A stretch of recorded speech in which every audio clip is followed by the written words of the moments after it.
You don't need worms to make powerful compost. You just need the right biological shortcut. Worm composting gets a lot of attention, but let's be honest, not everyone has the space, patience or climate for a worm bin. Worms are sensitive to moisture, temperature and acidity, and if you get it wrong, you'll end up with a smelly mess instead of rich compost. But here's the good news. You can make compost just as nutrient-dense and biologically active without a single worm. The secret lies in a low-maintenance, microbe-driven process that mimics what happens naturally in forest soil. It's fast, clean and incredibly efficient, and it's known as bokashi-style fermentation composting. Compost doesn't need worms. It needs the right microbial workforce. In nature, decomposition isn't led by worms alone. The real engine of breakdown comes from microorganisms, bacteria, fungi and yeasts that digest organic matter into forms plants can use. These microbes work faster than worms and can function in small sealed systems, which means no turning piles, no odors and no pests. This worm-free composting trick focuses on cultivating beneficial microbes in a controlled environment. By creating the right balance of moisture, carbon and fermentation microbes, you can produce compostable material in as little as 10 to 14 days, ready to bury or blend into your soil as a microbial inoculant and nutrient booster. The main advantage of this method is flexibility. You can compost indoors, on a balcony, or in a small backyard corner without worrying about worms escaping, dying from heat, or attracting fruit flies. The key to this method is using fermentation instead of decomposition. Traditional composting relies on oxidation.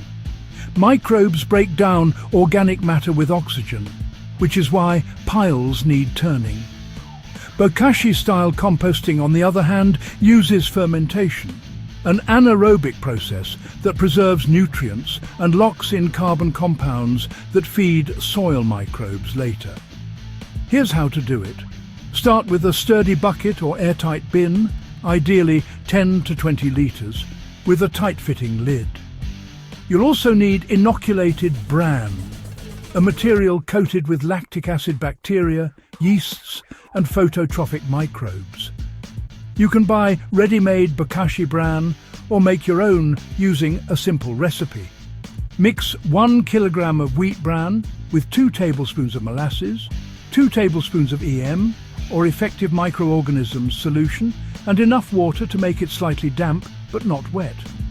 Let it ferment in a sealed bag for a week, then dry it for storage. To use it, start layering your food scraps in the bucket. Vegetable peels, coffee grounds, fruit scraps and cooked leftovers all work. Avoid large bones or oily foods.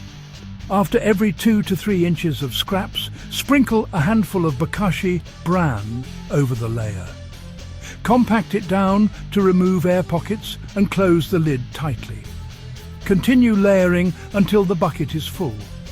Once filled, let it sit sealed for 10 to 14 days. The microbes will ferment the material, producing a tangy smell similar to pickles, not rot.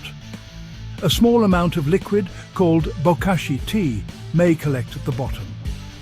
Drain it every few days and dilute it at a 1:100 ratio to use as a liquid fertilizer or to clean drains and pipes, as it's rich in beneficial microbes.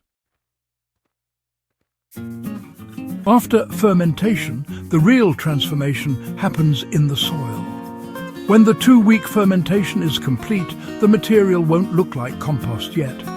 It will still resemble the original scraps, but will be softer and partially digested. This is where the soil takes over. Dig a shallow trench, about 6 to 8 inches deep, and bury the fermented material, mixing it slightly with soil. Cover it well to prevent animals from digging it up. Within 3 to 4 weeks, the microbes in your soil will fully integrate it, transforming it into dark, crumbly humus.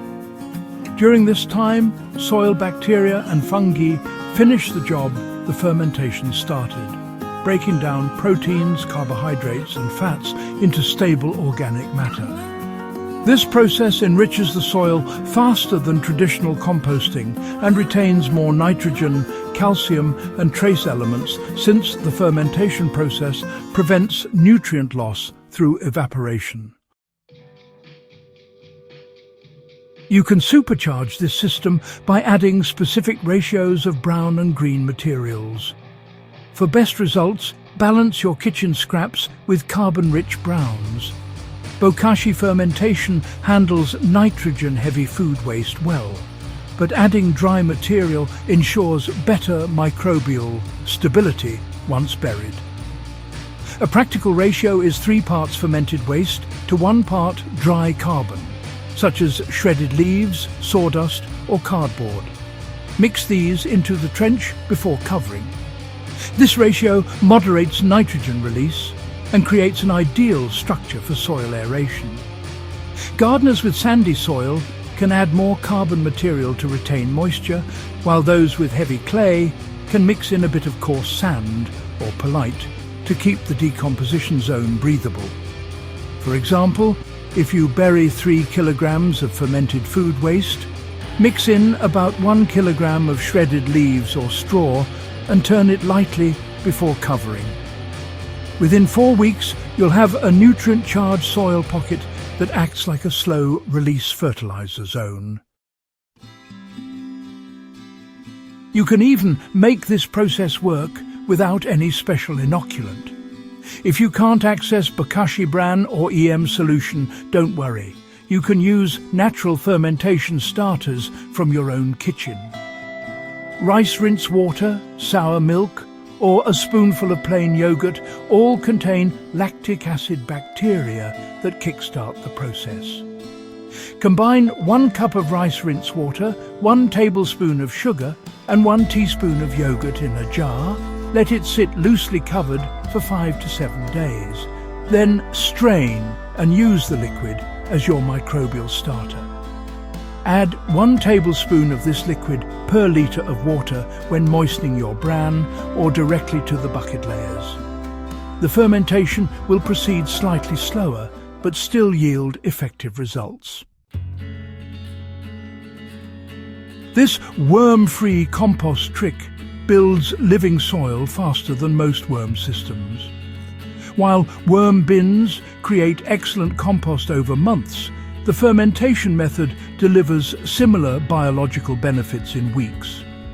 The microbes multiply aggressively, creating a cascade of enzymatic activity that rejuvenates compacted or depleted soils.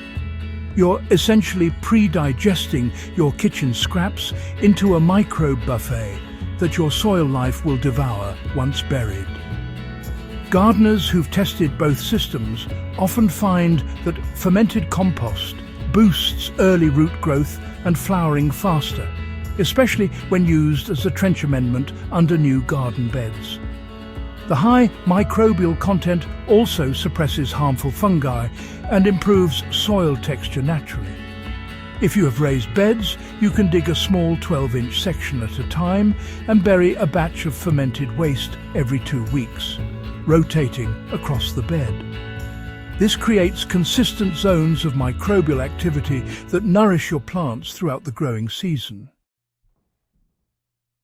You don't need to rely on worms to create fertile, biologically rich soil. With a simple airtight bucket, some bran and a bit of patience, you can process kitchen waste efficiently without odor, pests or space concerns. The result is compost that's faster, cleaner and loaded with life. This method bridges the gap between kitchen and garden seamlessly, converting what most people throw away into microbial gold for your soil. It's practical, scalable and ideal for anyone serious about soil health but short on space or time. If this guide helped you rethink composting, don't stop here. Subscribe to Botanical Bliss for more no-nonsense science-based techniques that make soil building easier and smarter. Share this with fellow gardeners who think composting requires worms. Because the truth is, the best soil doesn't start with worms. It starts with microbes.